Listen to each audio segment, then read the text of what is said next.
말씀을 체계적으로 나누는 요한복음, 오늘 이 책의 138쪽입니다. 28강이고요. 계속해서 저희들은 요한복음 8장 12절에서 59절을 말씀하고 있는데, 오늘 28강에서는 요한복음 8장 32절에서 42절 죄의 해방에 대해서 말씀드리겠습니다. 요한복음 8장 34절에 이렇게 말씀하십니다. 죄를 짓는 자는 누구나 죄의 종이다. 초등학교 선생님이 학생에게 질문을 했어요. 왜 여러분은 어른이 되기를 원합니까? 하고 말이죠. 내가 하고 싶은 것을 하려고요 하고 학생들이 대답하였답니다. 선생님께서 생각했습니다. 오늘의 어린이들은 거의 모두 자유롭게 본인이 하고 싶은 것을 원합니다. 그런데 어른이 된다고 하고 싶은 것을 자유롭게 할 수 있을까요? 실제로 어린이는 하고자 하는 것을 엄마나 아빠께 때를 쓰면 무엇이든지 할 수가 있지만, 어른이 되고 어느 책임 있는 위치에 서면 하고 싶은 것을 할 수가 없는 그런 법이 더 많은 겁니다. 자유에 대한 추구는 오직 어린이들만 있는 것이 아니죠. 바로 인간 전체에 해당되는 것입니다. 역사는 국가, 사회 또는 개인적 자유를 위한 끊임없는 싸움입니다. 이렇게 도스토옙스키는 말하고 있습니다. 인간은 종의 신분임을 즉시 알아차린 다음부터 늘 자유를 위해 싸운다는 것이죠. 우크라이나 같은 경우는 복잡한 그런 관계가 있지요. 그런데 미얀마 같은 경우에는 아주 단순합니다. 군부 독재죠. 우리도 그런 경험이 있습니다만은, 그런 점에서 자유를 누리기 위해서 많은 미얀마 사람들이 고통받고 있고, 또 해외에 있는 미얀마 국민들은 또 미얀마를 도와주기 위해서 또 자유롭게 또 도네이션 같은 것을 하고 있는 형편입니다. 인간은 종의 신분임을 알아차린 다음부터 즉시 자유를 위해서 싸운다는 것이죠. 어떻게 그것이 가능할까요? 아리스토텔레스는 자유로운 행동을 정의하기를 바로 행동 그 자체에 다른 원인을 가지고 있지 않는 행동이라고 말합니다. 자유라는 것은 그런 것이죠. 자유로운 행동이라는 것은 어떤 행동 그 자체에 다른 원인이 없는 거죠. 어느 누구도 의무를 부과하거나 강요하지 않는 행동을 말합니다. 하지만 본질에 따른 선한 행동이어야 할 것입니다. 그 대신에 죄는 본성에 반대한 것으로 역시 자유에도 반대하고 있는데, 죄는 나쁜 생각, 심술궂은 경향으로 시작합니다. 그래서 주님께서는 죄를 짓는 자는 누구나 죄의 종이라고 하신 말씀을 우리는 생각해 볼 필요가 있겠습니다. 자유에 반대되는 것을 잘 관찰해 보면 그것들은 우리 자신에게서 오지 않는다는 뜻이 아니겠습니까? 나쁜 생각은 밖에서 오고 우리는 그것을 실현하려는 의지를 갖는 것입니다. 혹시 그것에 저항도 해보지만 또 동의도 합니다. 그렇지만 그것을 자유롭게 행동하는 것으로 받아들여서 속아 넘어갈 수도 있는 거예요.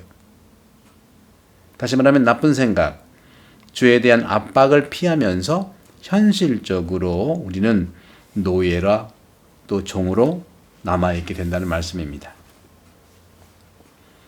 주님께서는 이렇게 죄 짓는 자는 누구나 죄의 종이라고 말씀하시면서 동시에 바로 직전에 8장 32절에 진리가 너희를 자유롭게 할 것이다 하고 말씀하십니다. 어느 누구도 나쁜 생각과 충동에 스스로 넘어가기를 원하지 않습니다. 그런데 가끔 나쁜 생각과 충동에, 다시 말하면 나쁜 생각이 그를 유혹할 때 그 행동을 정당화하는 방법을 찾고자 주변을 살펴보고 더듬어 볼 수 있는 겁니다.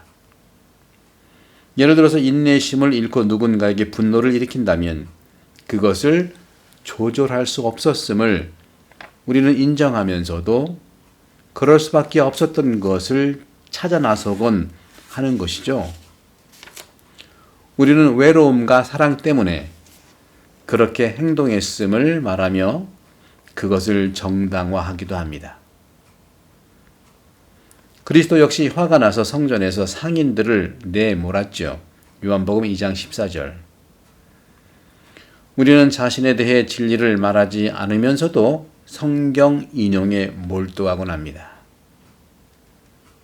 영성 저자들에 따르면 그것은 매우 위험한 영적 속임수라고 말하고 있습니다. 루카복음 6장 49절에 나온 것처럼 거짓 위에 세워진 삶은 모래 위의 집과 같다는 것이죠. 그래서 무너지고 참으로 어려움을 겪고 있는 것입니다. 영성서적들이 이구동성으로 조언하고 있는 바는 자신을 속이며 머물러 있는 그곳을 바라보기 위해 각자는 영적 스승의 충언을 구하라는 겁니다. 영적 동반, 영혼 돌반, 영혼 돌봄에 대한 말씀이겠습니다.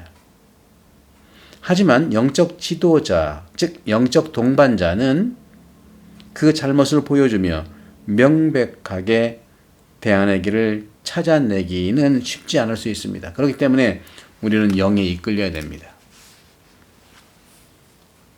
그래서 영적 동반자, 영적 인도자는 자신의 생각이 아니라 하느님의 계획, 그에 대해서, 내담자에 대해서, 그리고 하느님의 뜻, 성령의 뜻을 구하면서 우리는 하느님이 그에게 세워놓았던 계획에 대해서 식별하고 들여다보는 것이 굉장히 중요합니다. 그래서 이렇게 영적 인도자가, 동반자가 내담자의 잘못을 보여주면서 명백하게 대안의 길을 찾기란 쉽지 않지만 그럴 때 오히려 홀로 이해하며 그 진리에 도달하기 위한 올바른 길 안에서 자신의 인격을 맡길 수 있는 분은 바로 진리가 너희를 자유롭게 할 것이다 라고 말씀하신 진리 자체 예수 그리스도이시죠.